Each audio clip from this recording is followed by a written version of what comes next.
Hi, everybody. So now that we're done with some of the sort of, I guess, background logistical things that we needed to do, things like how we deal with numbers and measurements, we can really start diving into some chemistry content at this point. And so this first video on atomic structure is going to be all about looking at what makes up an atom, what the very basic building blocks of matter are all about. And we'll talk about some things like elements and compounds and some of that terminology that we'll be using throughout the course of the semester. I really liked this diagram in your book because it starts to give us an idea of just how much some of the different elements are used for various things in our body. Some of the components of our hair and skin need to have zinc. Our teeth need some zinc and also some fluoride, which you're probably pretty familiar with. I'm older than the vast majority of you, probably. So I don't know if this was still done when you were in elementary school, but we had fluoride tablets and fluoride rinse just as part of a regular routine in our elementary school. And that was to boost our fluoride for our teeth. Our son gets we're able to give him fluoride drops every day. But that's again to help boost his teeth so his teeth are able to grow healthy. Our thyroid glands absolutely need iodine. If you've ever heard of the term goiter, goiter is essentially a growth or an inflammation of your thyroid gland, quite often caused by by iodine deficiencies. And so if you look at most commercial salt that's sold, it's iodized salt because there was a point in time that there just wasn't enough iodine in sort of everyday food, everyday nutrition.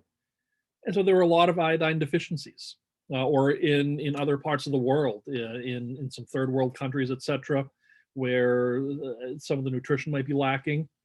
They don't get enough iodine in their food naturally. And so that's one way that we're able to introduce iodine into food is by just literally attaching it onto salt.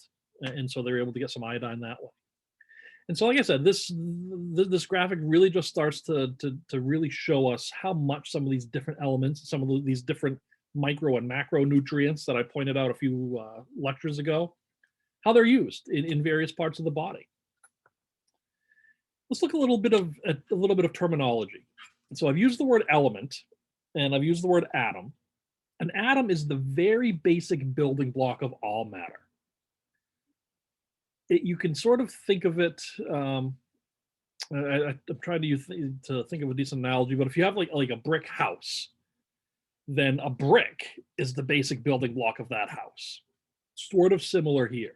If we think of all matter, an atom is the very basic building block of that. And there are different types of atoms. And that's what the periodic table is really all about. We have hydrogen atoms, lithium atoms, beryllium atoms, scandium atoms, bromine atoms, tellurium atoms, so forth. And we'll look more at the periodic table a little bit later. An element, a particular element, is made up of only one type of atom. An element cannot be broken down by what we would call normal chemical means. If you take a sample of pure copper, a sample of pure elemental copper, the only type of atom that we'll have in there is copper atoms. And you can't break down that any further by using anything that would be readily accessible.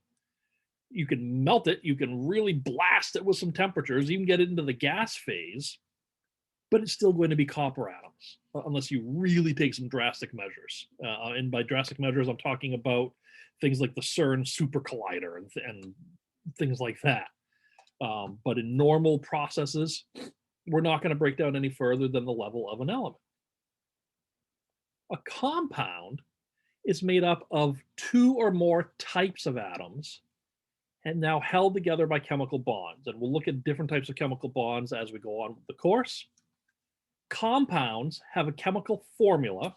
So something like water, there we go, water with its chemical formula of H2O. We can break water down by some fairly basic means. If we just zap water with electricity, and that's what we're seeing here, is basically just hitting some water with electricity, we're able to separate it into its oxygen and hydrogen. In fact, I remember doing this, and I'm going to date myself here, but in 8th grade, so I'm not going to bother doing all the math, but either 1989 or 90. Yeah. I remember doing this experiment as part of our science class where we hit water with electricity and we collected the oxygen and the hydrogen to compare how much of each that we got. And so it's fairly easy for us to break that down. Glucose, if you remember your high school biology, C6H12O6. And so glucose is a compound made up of carbon, hydrogen, and oxygen atoms. And our chemical formula here, which we'll talk more about in some detail in later lectures, our chemical formula provides for us the ratio of those elements within that compound. There are 6 carbon atoms, 12 hydrogen atoms, and 6 oxygen atoms in one glucose molecule. And this is what it would look like. And so compounds made up of 2 or more types of atoms. So an atom is, like I said, the smallest basic stable component of all matter. Atoms themselves are made up of smaller parts. Atoms are made up of protons, neutrons, and electrons. Protons have a charge of +1. Neutrons have a neutral charge. Protons and neutrons are both found in the nucleus of an atom. Electrons have a -1 charge, and they're found outside the atom. We can look at a diagram of this. And so here we have protons and neutrons that make up the nucleus of an atom. And the electrons sort of buzz around outside. And we're not going to get into a lot of detail there with electrons. We'll look a little bit at electron arrangement. But suffice to say that the world of electrons starts to get crazy. And so it's governed by some fairly weird rules with some complex math known as quantum mechanics. But just for our purposes for this class, know that electrons are buzzing around essentially outside the nucleus of an atom. And electrons really define the volume of an atom. And so we have, like I said, our protons and our neutrons here in the nucleus, and the electrons sort of buzzing around outside here. And so when we talk about the size of an atom, what we're really talking about is the range of electrons as they move around outside of the nucleus. To put this into perspective a little bit, though, a comparison analogy that I like to use a lot is if we picture an entire atom as being the size of something like the Houston Astrodome or some huge sports dome. The nucleus, so the whole atom is the size of the dome. The nucleus would be about the size of a baseball hanging in the middle. The electrons would be the equivalent of a few mosquitoes buzzing around inside the whole dome. And so that's just kind of put things into perspective a little bit about sort of the size of an atom. Most of an atom really is empty space with a very small, very dense nucleus in the middle made up of our protons and our neutrons and our electrons sort of buzzing around on the outside.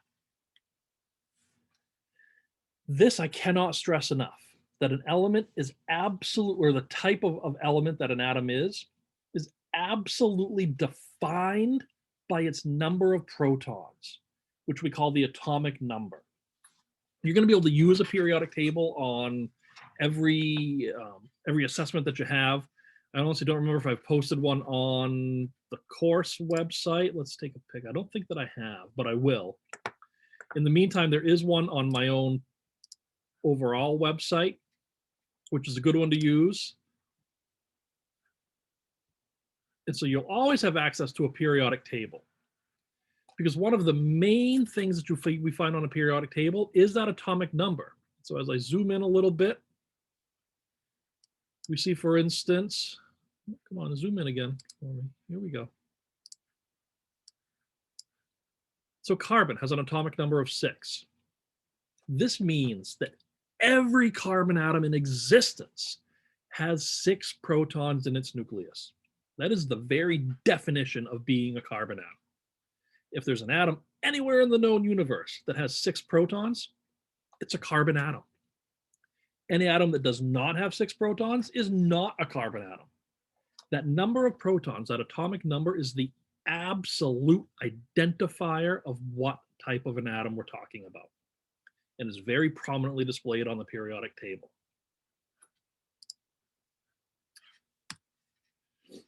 Every element also has a 1 or 2 letter atomic symbol.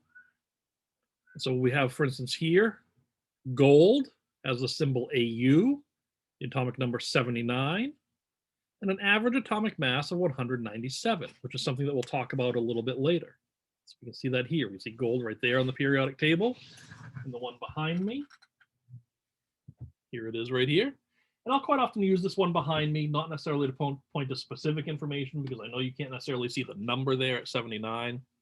But I'll use the one behind me to point to various like relative locations. For instance, when we start talking about the periodic table in a couple lectures, I'll talk about the halogens, which are in this column here. And so I'll use this to again, point to some relative locations. What I would normally maybe use a laser pointer to point to the periodic table in class. This is my laser pointer. And so we have our periodic table, which gives us that information. And so let me go back. Atoms, as we're going to talk about them for right now at least, are electrically neutral. This means that our number of protons, remember, proton carries a positive charge. So our number of protons has to be equal to our number of electrons. The number of pluses has to balance out the number of minuses. And so a neutral gold atom, atomic number 79, will have 79 protons in there. That means it will also have 79 electrons. The number of neutrons is not so simple. The number of neutrons will vary depending on what type of element that we have. And we can even have the same type of element, but having a different number of neutrons. And those are called isotopes. And so atoms that have the same number of protons, so they're the same type of element, but with a different number of neutrons, are called isotopes of each other. We'll talk about average atomic mass in a little bit, so I'm actually not going to talk about that on this slide at all. But here we have an example here. So here's another big definition that we need. So remember, atomic number is the number of protons. Mass number is the number of protons plus neutrons. And we often use this type of notation. So we'll have, this is an example of the isotope cobalt-59. Here's our symbol for the element. Our mass number as a superscript to the left, and our atomic number as a subscript to the left. Depending on what source that you're looking at, you may or may not see this atomic number, and you don't necessarily need it, because as long as we know the symbol of the element, as long as we know that it's cobalt, we're able to find cobalt on the periodic table. There it is. And we're able to see that its atomic number is 27. And so sometimes you're going to see that and sometimes you won't. But let's look at these three different isotopes of carbon. We have carbon 12. That's another way that we sometimes write it. The name of the element, dash, and then the mass number after. So this is carbon with a mass number of 12. We look on the periodic table. We see carbon has an atomic number of 6. So there has to be 6 protons in the nucleus. So each of these different isotopes of carbon will have 6 protons. But this mass number here helps us to identify how many neutrons there are. Remember that the mass number is the protons plus the neutrons. So if our mass number is 12 and there are 6 protons, there must be 6 neutrons in there. Mass number of 13, still 6 protons because it's still carbon. But that means there must be 7 neutrons in carbon 13. Carbon 14, still 6 protons, but now we're going to have 8 neutrons in there. So take a look at this little table to try to start making some sense out of all that. Here we have oxygen 16. We look on the periodic table. Oxygen has an atomic number of 8, so there must be 8 protons. A neutral oxygen atom will thus also have 8 electrons. And oxygen 16 has 8 neutrons. Oxygen 18, still 8 protons because it's oxygen, and so still 8 electrons in the neutral oxygen atom. But now O18 will have 10 neutrons. And so take a look at the rest of this. Pause the video if you want, take a look at the rest of this, and make sure that those numbers all make sense to you and you know where they're coming from. The last thing to talk about in this atomic structure lecture is the atomic mass of an element. The atomic mass tells us how much individual elements actually weigh. For now, we're going to use units of AMU, atomic mass units. We'll change those in just a couple lectures from now, actually. We'll start working with some different units. But for now, we're just going to use the general term atomic mass units. Isotopes have a different number of neutrons. So that means that they're going to have different masses. So when we see the atomic mass of an element, which is another big piece of information that we get from our periodic table. So for instance, nickel here, atomic number 28, has an atomic mass of 58.693. This 58.693 takes into account that there are different isotopes of nickel, and those different isotopes exist in different abundances. And so if we take all the nickel in the world, and I don't remember what the stable isotopes of nickel are off the top of my head, but if we take all the nickel in the world, we'll have certain isotopes of it, and those isotopes will exist in a certain predictable ratio based on just how much of each isotope actually exists. And so that atomic mass that we see is the weighted average of all of those isotopes based on their natural abundance. So let's look at an example. So here we have chlorine. Sorry, touchy mouse. Chlorine right here on the periodic table. We see on the periodic table that it has an atomic mass of 35.45 AMU. So to find that, or actually to back up, chlorine, if we take a random sampling of chlorine, 75.76% of those chlorine atoms are going to be chlorine 35. So chlorine with a mass number 35. 24.24% are going to be chlorine 37. And so these two different isotopes exist in this ratio. And so what we do, and so we know the mass of chlorine 35 is 34.97 AMU. The mass of chlorine 37 is 36.97 AMU. So what we do to calculate our average atomic mass is we just convert our decimal to an actual number. So we divide that by 100. And so the fractional percentage, or the fractional amount, if you will, of chlorine 35 is 0.7576.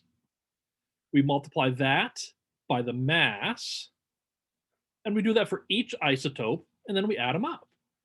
And so 34.97 times 0.7576 plus 36.97 times 0.2424. Do that math out, and we get 35.45 AMU. And that's our atomic mass of chlorine. So go ahead and try this one. We have 3 different isotopes of magnesium. You have the mass of each of those isotopes, and you have the natural abundance of each of those isotopes. Do the same thing that we just did for chlorine. Pause the video now. See what you can come up with for an answer. Hopefully, as you did this, you came up with 24.305, which indeed is the atomic mass we find on the periodic table for magnesium.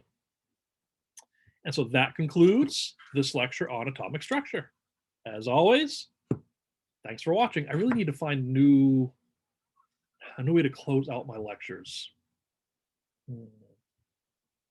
Like Ron Burgundy had, what did he have? Good night, San Diego. That wasn't it. I'll come up with something, though.